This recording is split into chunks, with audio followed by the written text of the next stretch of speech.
You will not be able to lose yourself on Skag and skip out for beer during commercials because the revolution will not be televised.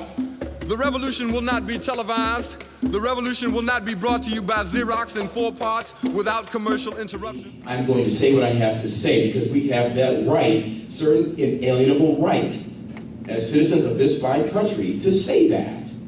And when you have somebody who's clearly violating the law, principles of the law, then speak up. But you have to do it in a way that's broadcast. So I don't know, most of my videos get a few hundred hits, whatever, but they're very, how can I say, they certainly incite people to take action. I help people settle lawsuits because of the type of coverage that I do and that I can help you guys with over the course of just watching how I do it. You can influence and you can change. You know, it's on a micro level, but you know, sometimes that's all you can do. But we do what we can. So you see, we have the same issues no matter where you go. That was in New Hampshire 3 or 4 years ago. The same issues mirror across the country, and that's because it's supposed to. You know, we are all basically oppressed people. But within that, you know, let's find our happy place. Let's try to make a change when we can, and you know, and be able to go to bed and rest at night without a video to be able to tell the truth in the courtroom or even out of the courtroom. This is Wally's a good resource. Christopher King's an excellent. They're both excellent resources. So Christopher King, he goes all over the country. He was emailing me from New York. So he's quite the traveler. So I'll let Chris take it from here. He's got some really interesting slides to show you. He's going to show you probably more than talk. Take it away, Christopher.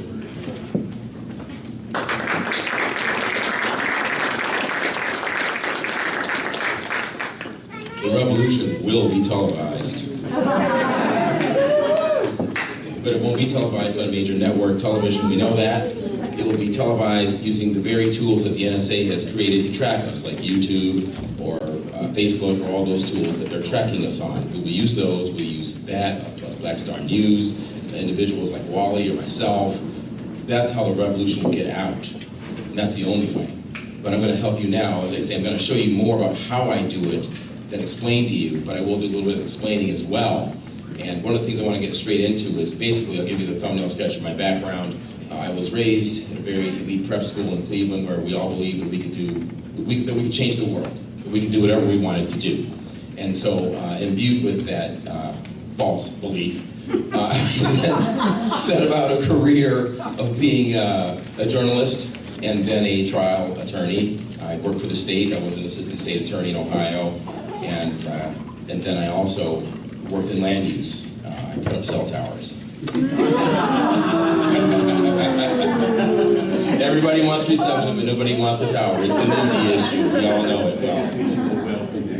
That's right. That's right. So I got to learn all about the animal from inside the beast. So, and then now there's this convergence of what I used to do, which was, you know, photojournalism from the late 80s until now. This convergence comes into play with modern technology, and that's what we have. So, right now, I'm going to ask you a general question. How many of you, show of hands, how many of you know that it's perfectly legal to run cameras in a courtroom? Oh yeah! Okay. We do it all the time. And how many of you believe that you have to be some type of an official member of the press to do so? Hell no. Okay. Now, how many of you out here have tried to access courts running camera yourselves? Any problems? Sure. Just a little road bumps. Okay. Once in federal court.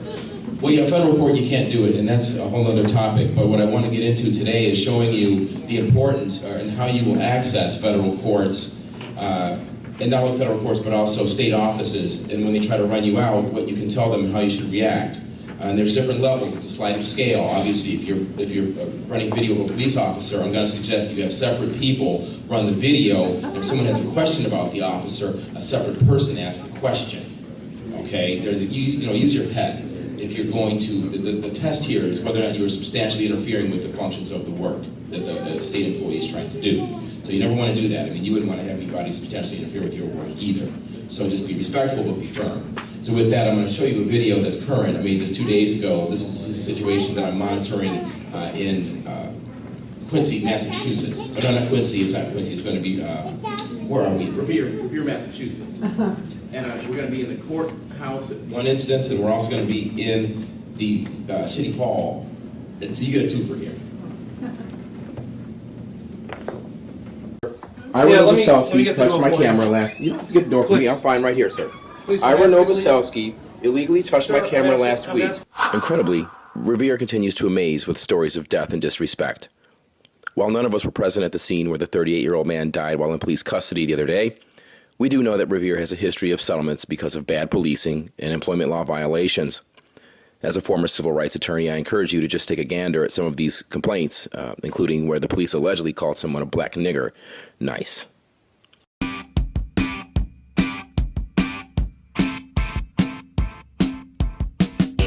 Police and thieves in the street. Oh, yeah. Now, we at KingCast are also aware that Revere senior management is perpetually shady at best. Mayor Dan Rizzo apparently lost the child support matter, as noted herein, and it appears he has a rap sheet for assault on a police officer, disorderly conduct, and more. Now, I would love to stop in person at the mayor's office and interview with the mayor, but they don't like open government too much in Revere, so they tend to call the police on me. Take a look. The administration still has the authority to request a developer come clean with respect to when those test results were given. Makes sense, right? Excuse me, sir. Yep. All right. That's all I'm trying to do here. And with that, I get threatened with, Actually, Ira we're Novoselsky. busy. I'm asking you to leave, please. Sir. For the third time, would you please Also, when I leave? turn my camera off, can I ask you the question? It has nothing to do with camera. We're asking Oh, it you has to nothing leave, to do with please. the camera now. So you just asked me to leave, period. Because you don't like what I'm talking about. Is that it? What's the issue? You should be upset about this, sir. You're in the mayor's office. The community was denied the right to know what was really going on at that site. Do you have official business here? Yeah, I most certainly do. Christopher King, how are Hi, you? good. How are you? What's your name, sir? David. David Krasnov. Nice to meet you, sir, in your position here. I work in the mayor's office. Terrific. And Do you have? Sophia. Chris King, nice to meet you. Hey, Chris. Nice to meet you. Okay. If you guys I have haven't- official business here, certainly maybe I can help you with something. If not, Yeah, then we're going to ask you to leave. You don't have to ask me to leave. This is what we want to know, okay? Number one, we have two issues. There's no need for that. Well, there is. Actually, we want to document what's going on. Actually, we're gonna ask him to leave. Can I please articulate my question? No, you can't. I'm going to ask you to leave, please. Why? Because the camera's on? Can I ask you to leave, please? Is that because the camera's on? Let me take care of that. Okay. Then let me ask you this. Here's the question. Number one, Ira Sir, I'm Novoselsky asking touched you my to leave, camera. please. Okay. Sir, Ira Yeah, let me Novoselsky get the touched door my for you. camera last... You don't have to get the door for me. I'm fine right here, sir. Please, can I Ira ask you to leave? Novoselsky illegally touched my Sir, camera I'm last week. asking you to leave, please. I'd like to find out what we can do about that, okay? And the second issue is... I'm sorry? And former Mayor Tommy Ambrosino has stepped down from his cush position as a Supreme Judicial Court director to work for the city of Chelsea for some reason. Is it because the state has reason to believe that he improperly fired Clifford Pisano from his job as a crossing guard several years ago?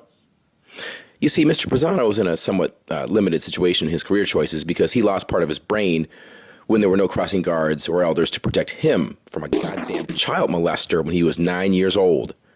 So he took pride in being a crossing guard and protecting children until he tried to start a union, that is, and then all hell broke loose, as he will talk about momentarily in an interview that was conducted with myself and another reporter who never ran a story. This was several years ago, mind you. Now, there are several movies about Mr. Pisano in the city of Revere on my journal page, and I encourage anyone concerned about transparent, open government to run a word search there, because you'll be surprised at what you see. Now, Mr. Pisano's federal case for wrongful termination is headed toward mediation or trial. Stay tuned for updates. KingCast, media with a purpose. You started it because you guys didn't have any Equipment. Right. I wanted to start it because I've watched for years as they treated the crossing guards like crap. And I got tired of it. Every year I asked for a raise. Every year I asked for a stop sign or new vest, and was met with antagonism and, from Miss McKenna. She's the one I asked. There'll be no unions, there'll be no raises. Her direct quote, I said, well, this is going to be the only way is to get a union. I got a hold of somebody who got a hold of a head union guy, got an organizer, they went out, they got the signatures, they got the 3-year contract, I got the unemployment line, and, here I am fighting for what's rightfully mine. Shovel the snow off the crosswalks, throw the salt out there in the streets, keep the pedestrians and everybody safe.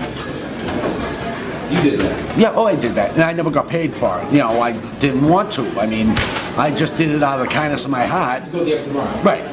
And then, when Mr. Pisano went to file his complaint, he was a pro se litigant at the time, didn't have an attorney. I went in to video the occasion, whereupon we met the world's biggest jerk, a public servant who did not understand the fact that I had every authority in the world to run video of that incident. And I had to give him a First Amendment lesson he will not soon forget, because that's what I do.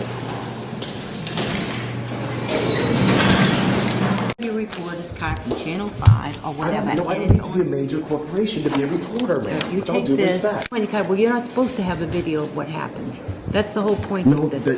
the whole point is All I'm right. correct. They called the head of security. He tried to have me thrown out. All right, but This guy right here. How you doing? listen, I'm doing fine. How you doing?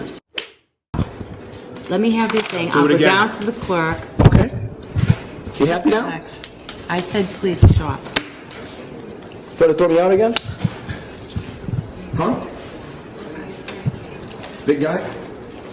This is not the first time. The I third time understand. you did this, I've and been you called here. the police on me. Yes, I know, and I have the report. And the police told him what to do. Right? They, And then I sat there and the police said, come right back up and continue videotaping. Did they not? And I continue videotaping. That's the end of the story. I'm leaving. Police and thieves in the street. Oh yeah. Anybody who runs from the cameras is part of the problem, not part of the solution. And they're corrupt. So that's how it's done in practice. And you can't be a wallflower with these people, all right? They're gonna come at you, and you have to stand your ground. And you say, no, I have a right to be here for a certain amount of time. I have a right to ask you a few questions. And I'm gonna help you with some of that right now in terms of getting into court. Some of the things you can do, I made some talking points that I wanna get into briefly before I maybe show you another movie. But first would be, there are ways to go about it, okay? So for example, if you have any questions also, you can tell people, just take some of my business cards if you need them. If you're trying to get into court, say, look, I'm an affiliate of KingCast. He's shot in 7 or 8 states. And they can call me up, and I'll say, yeah, they're with me. All right? Well, it's I'm in a unique position because I was a professional journalist before I went to law school. So when I have somebody tell me, you're not a journalist, I says, well, how did that happen? By dint of what? By me going to get higher education in law? Did I cease to be a journalist at that point? Please, what's the line of demarcation for me? I'm confused. So, I'm a little bit unique with that, but it doesn't matter if you guys went to law school if you were a professional journalist in the first place, because my argument is, well, Your Honor, I'm here at this courthouse. I'm here to conduct myself in a professional manner, and that's all you need to care about. So I don't even need the talking points. I know what I'm going to tell you. So when you get there, what you can do is, what I tend to do is I file what's called a notice of media coverage. And in that notice of media coverage, I explain a bit about my background, which of course we did for everybody here. But in that piece, I say, look, I've covered these trials. I was running video of my own trials as an attorney in the 90s. People would run them. On VHS tapes. So I'm no stranger to this. We didn't know what we would do with it because there was no broadband then. But sure enough, we had arguments then. But I'm saying, look, this is 30 years later.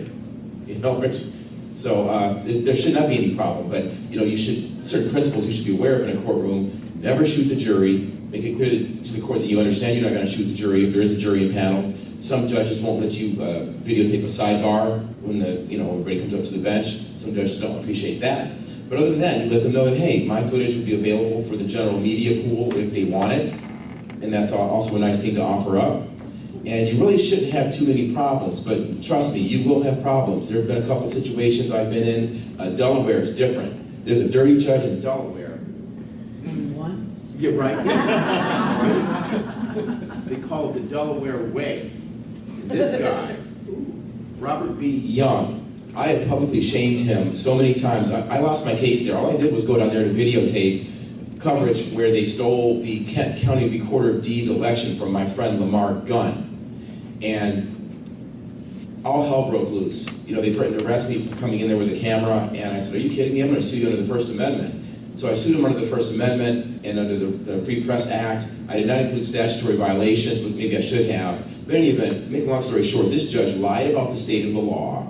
He did everything you could possibly imagine. He put me in places in his decision where I was not. He said that I was in the internal offices of the department and things like that. So I drew a map myself, and I said, no, I was in the lobby. And then I wanted to videotape the candidate at the microfiche machines. These are all areas of public access, and the judge just lied about it. So I said, you know what, Your Honor? Yeah. I said, fuck you. Okay, that's what I said. And I did it publicly in the video too, and I shamed him, and I basically said, look, man, somebody told you to do this. And I said, that makes us both niggers on the same plantation. And I said, I put a clip from Django in there with Samuel Jackson, which I'll send it to you guys. But anyway, I just don't care anymore. When I crossed 50 this year, I said, I don't have to care what anybody thinks about me. I'm going to say what I have to say because we have that right, certain inalienable right, as citizens of this fine country, to say that.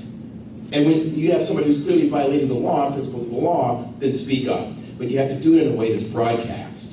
So I don't know, most of my videos get a few hundred hits, whatever, but they're very, they certainly incite people to take action. I help people settle lawsuits because of the type of coverage that I do and that I can help you guys with over the course of just watching how I do it. You can influence and you can change.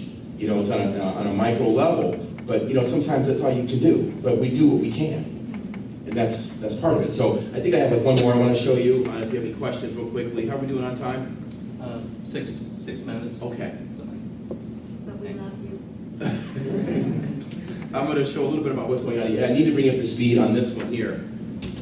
This is a situation where the Washington AG's office is launching an attack on one of my friends, Scott Staffney. He's a foreclosure defense attorney. And meanwhile, I'm working with Marie McDonald on getting the audit that the city did. The city had an audit done by her that shows that MERS and all the violations that are occurring in the land use files. MERS is not paying for transfers. This money could be used to help the school children. That's the tip of the iceberg. I'm not here to explain mortgage fraud. I'll be here 6 days. But I will show you kind of what's going on and why we're doing public records request. I'm following up with the AG's office on Monday and with City Hall on Monday about that too. So I'll show you a quick clip from that. Whether or not it's tolerable in a civilized society to have the playing field vertical and stacked against the consumer. And, can we tolerate the deception, the lack of transparency, the brute power play of these institutions? No, they need to come down. They are not serving humanity.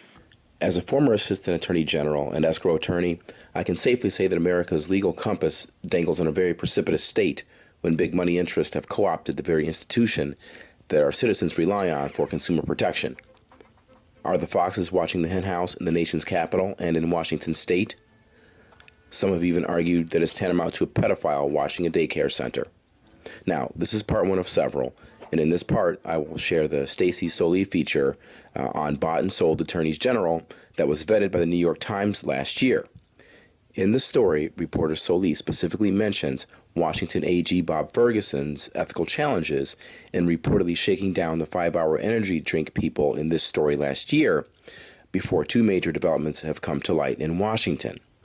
In no particular order, first, the Seattle City Auditor and other government employees conspired to put a muzzle on the contents of the land records audit conducted by Marie McDonald Analytics. The audit focused on the implausible constructions that MERS uses to legitimize a clearly flawed business model that allows for transfers of property without any predicate ownership interest.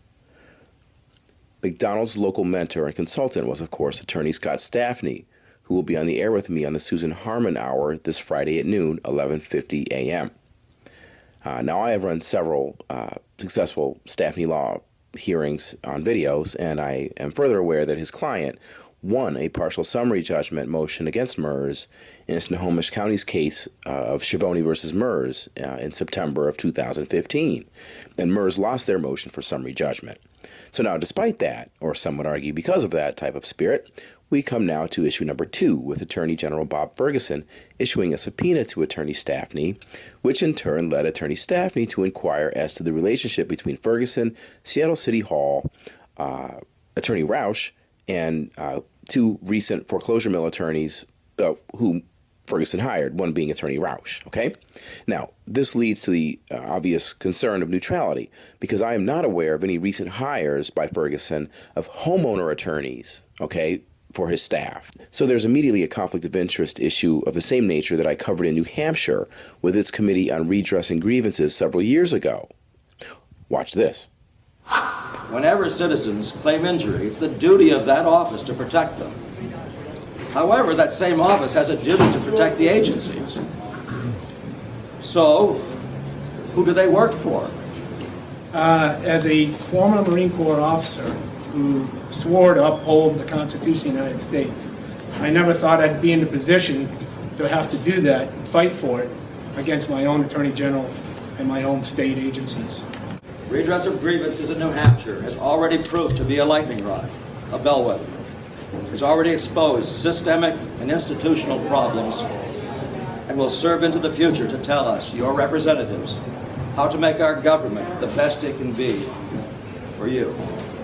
How to make our government the best it can be for you. Thank you very much. So you see, we have the same issues no matter where you go. That was in New Hampshire 3 or 4 years ago. The same issues mirror across the country, and that's because it's supposed to. We are all basically oppressed people. But within that, let's find our happy place. Let's try to make a change when we can, and be able to go to bed and rest at night without, feeling like we've done nothing to help. One other quick thing I want to mention, Wally has his techniques and his cameras, but I'll tell you what, I get it done on a budget. I've got a DSLR, which was not exactly cheap, but I don't use it that much in the field anymore.